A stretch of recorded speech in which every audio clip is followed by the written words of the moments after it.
Welcome to a deep dive. It's something pretty fundamental in philosophy. We're talking about knowledge by acquaintance versus knowledge by description. And anyone who's spent some time reading philosophy, they'll probably recognize these terms, especially connected to Bertrand Russell. But really, the ideas themselves, they represent like this long-standing debate about the foundations of knowledge. Where does knowledge come from? How do we know what we know? That sort of thing. Well, I mean, what's so interesting about this topic in particular is that it really brings us right to the heart of what philosophers call foundationalism. This is the view that our knowledge needs to have a solid base, like a bedrock of beliefs that we can be absolutely certain about. I mean, think about it. You wouldn't start building a house with the roof, right? You need a solid foundation first. And so that's what we're doing today. We're exploring, what are those foundational blocks of knowledge? Okay, so let's get into these two types of knowledge. Sure. So, knowledge by acquaintance. It's like knowing something directly, right? You don't need an explanation. You don't need some sort of proof. You just know it. Mm. So think of like the feeling of a headache, or that vividness of seeing the color red. It's just immediate, right? Right. It's like you said, that direct connection, it's just presented right there to your mind. There's no middleman, there's no inference, no interpretation. Sometimes it's called a direct cognitive relation. And then there's knowledge by description. And this is where I think things get a little bit, more complicated, more heady, so to speak. This is how we know things that we haven't directly experienced, right? So think of historical events. Think of scientific concepts. Even just like, what your friend had for breakfast this morning. You're relying on language. You're relying on concepts. You're making inferences to create a picture in your mind. And this is actually where Russell, he throws in a real curveball here because he argues that even just our everyday words, those are like hidden descriptions. So we might think that we're directly acquainted with, say, a table, but actually how we understand that word, the concept of table, is relying on a whole bunch of other concepts. Like it has a flat surface, it's got legs, it's used for eating, and so on. So even something that simple, right? Like recognizing a table, there's a level of interpretation going on. It's not just passive. Exactly, yeah. And I think that raises these really interesting questions about, okay, what are the limits of acquaintance? If true acquaintance is limited to just our internal states, our feelings, our sensations, then what does that say about our knowledge of everything outside of us, the external world? I mean, can we ever really be acquainted with anything outside of ourselves? Or is all of our knowledge of the world really built on descriptions and inferences? Okay, so we're already seeing that these ideas are really challenging our basic assumptions about how we know anything. This is great, but I have a feeling this is just the beginning, right? Oh, absolutely. What we've been talking about now is just the first layer. And there's so many more layers to unpack here. I mean, even when we're just talking about acquaintance itself, there are these questions about, well, okay, how reliable is it? We were saying earlier about how it's so direct and immediate, but is it truly, infallible? Can we always trust it? Some philosophers have said that, that acquaintance always gives us perfect knowledge. But is that really true? Yeah, I mean, I've definitely had those moments where I thought I saw something, out of the corner of my eye, and then I look, and it's nothing. Mm. Our senses can trick us. So how can we be so sure that acquaintance, that direct experience, always leads to accurate knowledge? Right, right. And this is where things get, even more interesting because they've come up with all sorts of thought experiments to try to, test the limits of acquaintance. One really famous example is what they call the speckled hen problem. So imagine you're looking at a hen and it's got all these speckles on it, tons of speckles. You're clearly aware of them, you can see them. But does that mean that you automatically have immediate certain knowledge of exactly how many speckles are on that hen? Hmm. I see what you're getting at. I Yeah. mean, I might have this general sense that, yeah, there's a lot of speckles, but to know the precise number, I'd have to count them, right? Yeah. And that already involves, a process of describing and making inferences. That's not just pure acquaintance anymore. Exactly. So even within acquaintance itself, there are degrees of complexity, and there's still that potential for error. It's not just as simple as some people might think that direct experience equals certain knowledge. And that leads to this whole other set of questions about the relationship between, okay, well, how does acquaintance relate to the justification of our beliefs? How do we actually, determine whether a belief is warranted or not if it's based on this direct experience, but that experience might not be completely accurate? So it's like we're being forced to really confront the limits of our own perception. This reminds me of, the whole classic debate in philosophy about sense data, right? So if I'm looking at a red apple, Am I really directly acquainted with the apple itself? Or am I just acquainted with, like, some mental representation of redness or appleness? Ah, yes, the age-old question of sense data. That's a whole other deep dive we could do. But you're right. It highlights just how tricky these questions can become when we're talking about perception and knowledge. I mean, are we ever really in direct contact with the world? Or are we always, filtering our experiences through these mental representations? It really feels like every time we answer one question, two more pop up in its place. And we've only just begun to scratch the surface of this distinction between, knowledge by acquaintance and knowledge by description. And I have a feeling things are about to get even more complex as we go along. Oh, you can definitely be sure of that. But I mean, that's kind of the beauty of philosophy, right? It's all about embracing those challenges. It's about questioning our assumptions and trying to find, new ways to illuminate these mysteries of knowledge and how our minds work. So far, what we've been talking about is really this idea that, knowledge can be built on this foundation of acquaintance. You're directly aware of something, and that's what gives you a justified belief. And this is really like the cornerstone of what philosophers call, classical foundationalism. And it's kind of a neat view. It's elegant, but like all philosophical theories, it has its problems, right? Yeah, yeah. I mean, even just thinking about it now, I'm already kind of seeing some potential issues. I mean, if we're saying that our most certain knowledge comes from being acquainted with our own mental states, like our feelings, our sensations, our thoughts, I mean, doesn't that leave out a huge chunk of reality? Like, how do we get from, knowing that I'm having a thought about a tree to actually knowing anything about trees themselves, let alone like, the entire universe? Yeah, absolutely. And that's like a central challenge for foundationalists who really want to prioritize acquaintance, right? If we take this really strict view and say, okay, our foundational knowledge is only limited to these internal experiences, well then how do we ever build a solid understanding of the external world? How do we talk about history or science or other people or even just like the chair you're sitting on, right? Right. It's like we're trapped inside our own heads. So is there any way to kind of like build outward from this internal foundation? Well, some philosophers who really champion acquaintance, they've tried to kind of bridge that gap by saying that, well, okay, maybe we're not directly acquainted with the physical objects themselves, but rather with our perceptions of those objects. So it's not the apple that's foundational, but rather like the experience of redness or the feeling of smoothness as you touch it, that kind of thing. So it's almost like our foundational knowledge is made up of these sense data. Yeah. Those raw bits of sensory information that are coming in through our senses. Yeah, that's one way to think about it. But Mhm. this approach also, has its own set of problems. I mean, remember those speckled hens we were talking about? Even with those direct experiences, there's still room for error, right? I mean, our Mhm. senses, they aren't perfect. We have illusions, we have hallucinations, we have dreams. And all of those things kind of show us that our perceptions can be misleading. That's true. That's true. So if we're building our knowledge on potentially faulty perceptions, isn't that kind of like building a house on sand? I mean, how can we ever really be confident in our knowledge of the external world if that's the case? Yeah, and that challenge of fallible senses is something that any theory of foundationalism really has to wrestle with. And there are a bunch of different views on how to address this. Some philosophers, they kind of dig in their heels and they say, no, our foundational beliefs, the ones that are based on acquaintance, those have to be completely free from error. They have to be infallible no matter what. But wouldn't that mean that knowledge by acquaintance would be limited to just like a tiny, tiny sliver of our beliefs? I mean, I might be certain that I'm feeling pain right now, but does that mean I can't even be certain that there's a real world out there causing that pain? Yeah. That seems like a very, very narrow view of what we can actually know. Yeah, you're absolutely right. Those who really insist on this absolute infallibility, they often end up with a very limited picture of what knowledge is, and they might say, okay, well, we have to rely on reason and inference and what we've been calling knowledge by description to kind of bridge that gap between our subjective experiences and the objective world out there.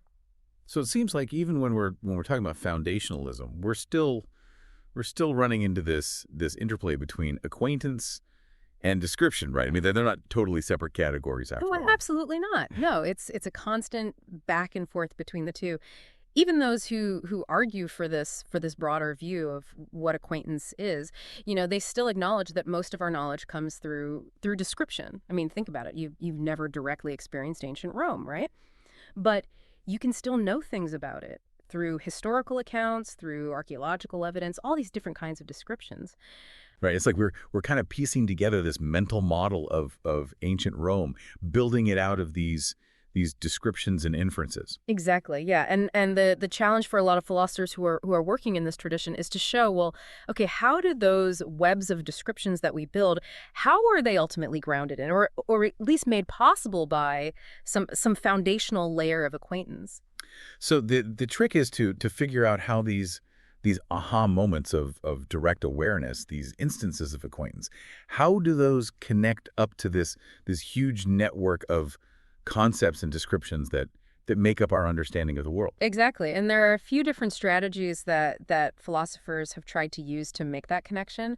One approach is to focus on this idea of correspondence. Remember how we were talking about acquaintance being this direct cognitive presentation of the object itself to the mind. Right, right. Like that unmediated experience of redness when you're looking at an apple. Exactly. So some philosophers have argued that for a belief to be justified without any inference, just purely by acquaintance, the person needs to be aware not only of the object itself, but also of the correspondence between their thought about the object and the object itself. So it's not enough to just experience redness. I also have to be aware that my thought, this is red, is actually, matching up with reality. You got it. Yeah, it's like this double awareness. You're aware of the object, and you're also aware that your mental representation of it is actually fitting reality. Wow, that's adding a whole other level of complexity to the idea of acquaintance. But honestly, I mean, it seems like it would be really hard to always be aware of that perfect correspondence between thought and reality. Do we really need to be, constantly checking to see if our thoughts are lining up with the world to have genuine knowledge by acquaintance? Yeah, that's a fair point, and that difficulty has led some philosophers to explore some other ways of bridging this gap between acquaintance and description. Hmm. And one alternative that they've proposed is this idea of demonstrative concepts. Demonstrative concepts, okay. That sounds intriguing. What are those? Well, think about words like, this or that, right? These Mhm. are words that we use to point to specific things in our experience. And so some philosophers think that we can have a special kind of demonstrative concept, what they call a pure demonstrative, and that this is directly grounded in acquaintance. So instead of saying this apple is red, which, uses concepts of apple and redness, I could just kind of point to that experience of redness and say, this is happening. Exactly. And the idea is that with these pure demonstratives, the content of the thought is totally inseparable from the experience itself.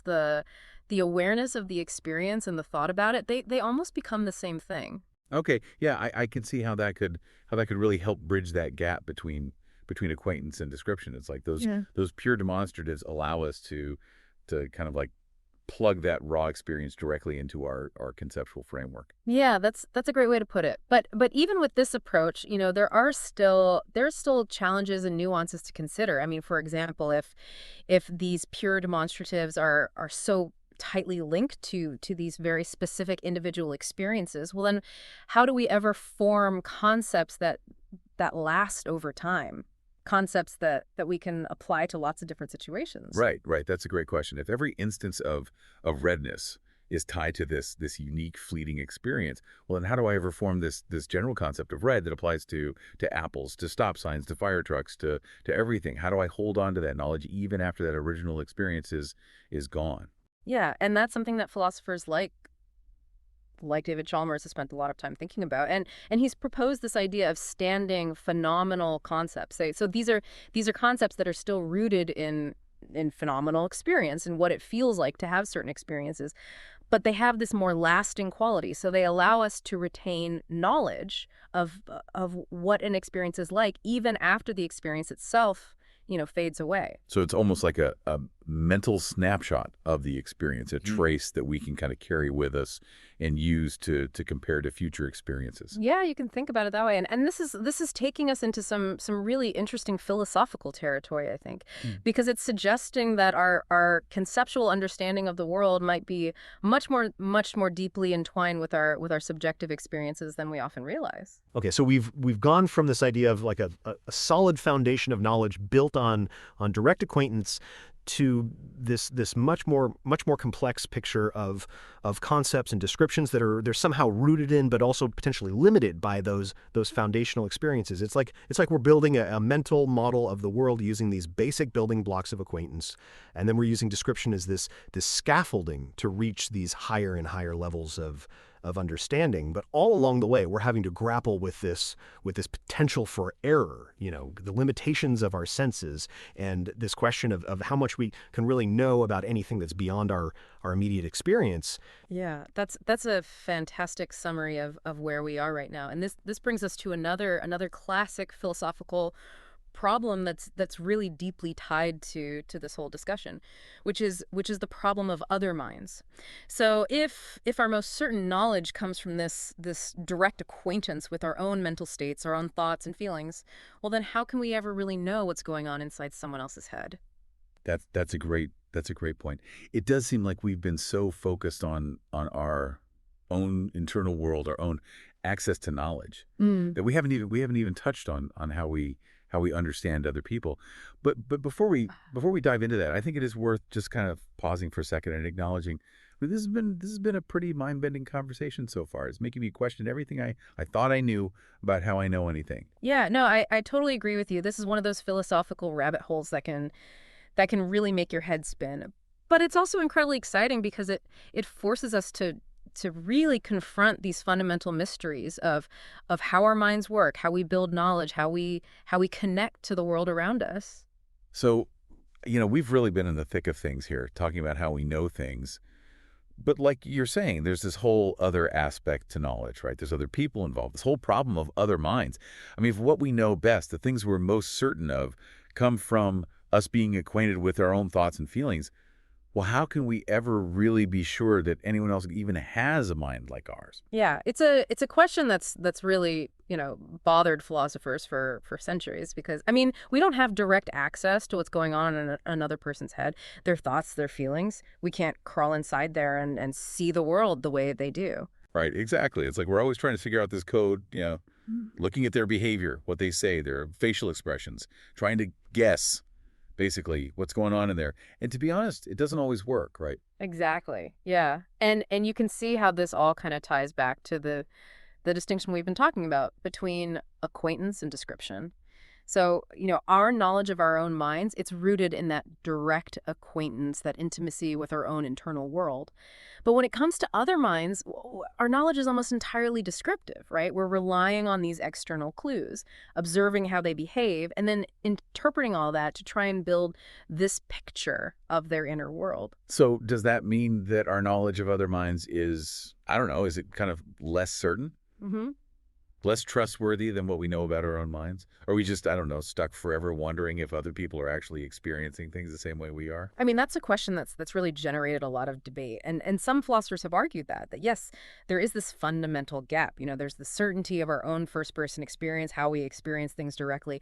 And then there's this inherent uncertainty that comes from observing other people, that third-person perspective. Yeah, that makes me think about, skepticism. Yeah. Right? Like, Yeah. Are we just stuck in this position where we can never really know for sure if other people have minds like we do? Yeah. If they're feeling joy, sadness, pain, all of the, the stuff that makes us human? And there are definitely philosophers who kind of embrace that skepticism when it comes to other minds. But there are also those who say, we can have a lot of confidence, maybe not perfect certainty, but we can be pretty confident in what we know about other minds. And they point to things like empathy, our ability to actually understand and respond to other people's emotions as evidence that there is this deep connection between minds. It's like, we just have this gut feeling about what's happening with other people, even if we can't, fully explain it. Right. That's a really interesting point. And it kind of highlights another fascinating dimension of this whole idea of acquaintance,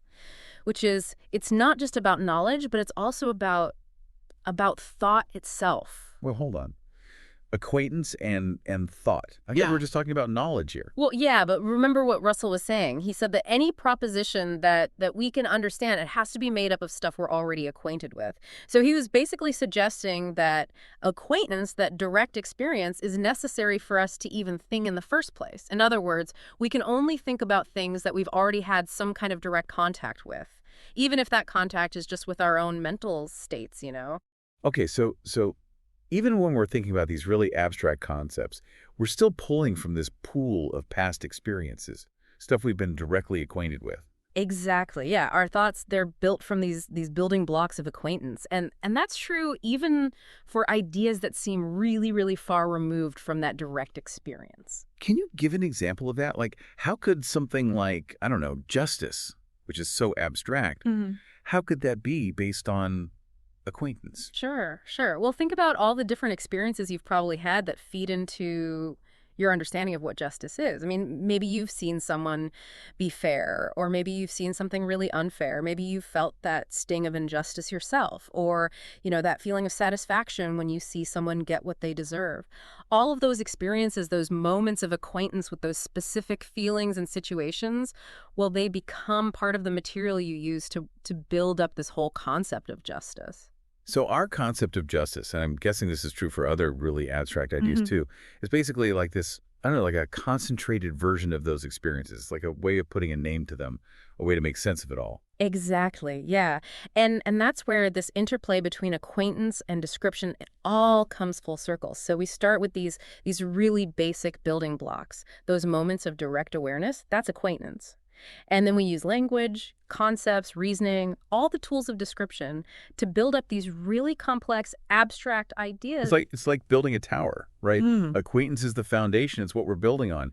And then description, that's the scaffolding. That's what lets us reach higher and higher. Yeah, that's a perfect analogy. And it shows how these two ways of knowing, which seem so different, are actually totally intertwined. They work together, and they both play this crucial role in shaping how we see the world. Well, this has been a really great deep dive. Yeah. It's made me realize how much I just kind of assumed about, how I know anything at all. Yeah. And how much of what I think I understand really comes down to these ideas of acquaintance and description. That's what's so cool about philosophy, right? It takes us back to these really basic questions, those assumptions that we make about reality, about how we know things, about our own minds. And a lot of times just going on that journey, asking those questions is just as important as finding the answers. And what I like about this particular deep dive is that it gives us this whole new way of looking at all these other big philosophical questions, right? The problem of other minds, skepticism, figuring out what thought even is. All those things take on this whole new meaning when we think about them using the ideas of acquaintance and description. Absolutely, yeah. Thinking about this distinction is like having a key. It opens up this whole network of philosophical puzzles that are all connected. And who knows, maybe by wrestling with those puzzles, we'll find even deeper truths about who we are and the world we live in. So for our listeners who are feeling all fired up about this stuff and want to keep learning, where would you recommend they go next? You know, honestly, there's no better place to start than with Bertrand Russell himself. His book, The Problems of Philosophy, it's a classic for a reason. It's actually pretty easy to read, pretty engaging, even if you're new to philosophy. And he explains these concepts, acquaintance and description, in a way that's really clear but also gets you thinking. That's a great recommendation. And for anyone who wants to go even deeper, I mean, there's a ton of research and writing out there about acquaintance and description, exploring all the little details and what it all means. People are still debating this stuff, still coming up with new ideas. It's really a fascinating topic. Yeah, exactly. The conversation definitely isn't over. So to all our listeners out there, I'd say keep asking those questions, keep exploring, keep taking these deep dives into this amazing world of philosophical ideas.